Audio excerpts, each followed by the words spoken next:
Hello everyone, this is 𝐒𝐔𝐁𝐄 and welcome back to a new video on my channel. In this video we will be taking a look at the upcoming Kanto Cup meta and I will be sharing with you some team ideas that I might be using myself. So guys, if you like Pokemon Go, give a thumbs up to this video and subscribe to my channel for more Pokemon Go content on your YouTube homepage. Now guys, according to PvPoke, Hypno will be the MVP of that meta. And look at that, of course I don't have a good Hypno ready. And I'm not really sure if I'm capable of collecting a good amount of Stardust to invest into one of those Drowses. But I do have a couple of good ones for PvP if I ever wanted to invest into one. That one is rank 85 for the Great League. And don't forget my shiny Shadow Hypno, which isn't that bad actually. It's a rank 489, but the letdown to that is that it knows frustration. Anyway, looking at the rankings list that PvPoke offers, you can see that Alolan Marowak is pretty high too. Well, that's interesting. I'm not sure if Niantic is actually including those into Kanto Cup. That will be fun if they do. I actually do have an Alolan Marowak ready for the Great League. It's shiny and it also has its Shadow Bone move ready to go. Oh, its moveset is exactly what PvPoke suggests for that cup. That's fancy. Alright, Snorlax guys, that's gonna play a lot. Actually, let me take a look at my Snorlax. I might have a good one to invest at since Snorlax is a fairly good pick for the Great League anyway, which means that it will have some use even after the end of the Kanto Cup. Alright guys, I have a couple of good Shadow Snorlax, but it's the same as my shiny Hypno. I never TM'd away that frustration move that Shadow Pokemon get. So let's check my normal ones. So none of my Snorlax is really good in the case of PvP rankings. But I might invest into one of those anyway, since I have a crazy idea of video during the Kanto Cup for you guys. You'll have to wait and see. Now looking further down the list, we can see Wigglytuff, which actually beats Hypno. Also Dugong with those legacy moves. I think that one will perform pretty well, so guys, if you happen to have one with legacy moves for yourself, you could invest into that. But I wouldn't use my hard-earned elite TMs on a Dugong. The interesting thing is that we get to see Dragonair pretty high on the list, with the Dragon Breath, Aqua Tail and Dragon Pulse moveset. I do have a lucky best buddy shiny Dratini, which I'm holding on to for that community move event that we might get in December. I will max it out anyways, so why not have some fun with that for the time being?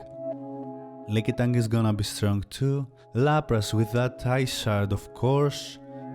Let's see, Clefable, Mew, Dragonite, Zapdos, with a legacy move there. Well now, I used the fast TM on my Zapdos for the flying up and that helped a lot. I do have a PvP video out regarding that this season. You might want to take a look into that later. I'll leave a link for that in the description. Anyway, I might be using my legacy Zapdos there. The only holdback for me regarding that is that new attack button over there and the lack of Stardust. Which I know I'm constantly crying about, but guys, it's a pain.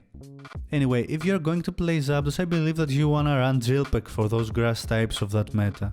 We've seen Victory Bell, we've seen Gloom, Venusaur is right below too.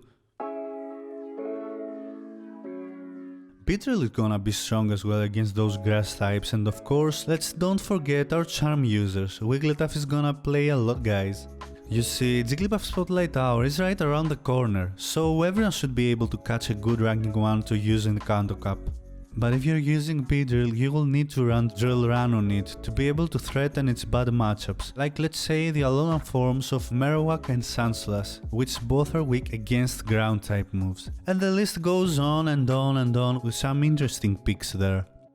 Now let me show you my list of Pokemon that I happen to have ready for the Kanto Cup from some of my past investments. Alright, so here is Flintstone, my rank 14 Aerodactyl. That one helped me a lot during the Flying Cup as well.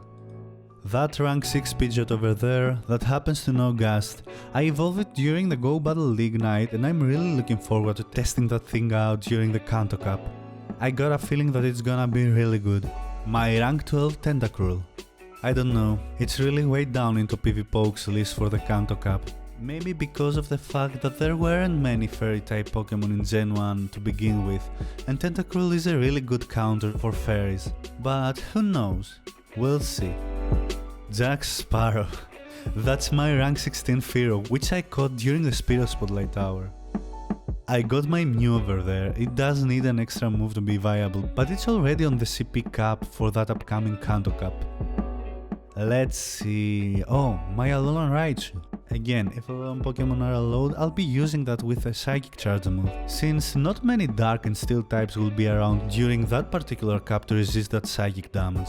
That's why Hypno is number 1 on the list actually. That confusion will be dominating the meta. Oh, I have an Alolan Snorlax too. Well, not trained obviously, but that's a possibility there. Anyway guys, I'm really curious about what Pokemon are you bringing into Kanto Cup. Please let me know in the comments below. Also, if you have any suggestions now that you know my trained Kanto Pokemon, feel free to express them too. Alright guys, that's it for this video. Thanks for watching, and if you liked that video, give it a thumbs up, subscribe to my channel if you're new, hit the notification bell for more Pokemon Go content on your YouTube homepage, and I'll see you guys on the next video. Peace.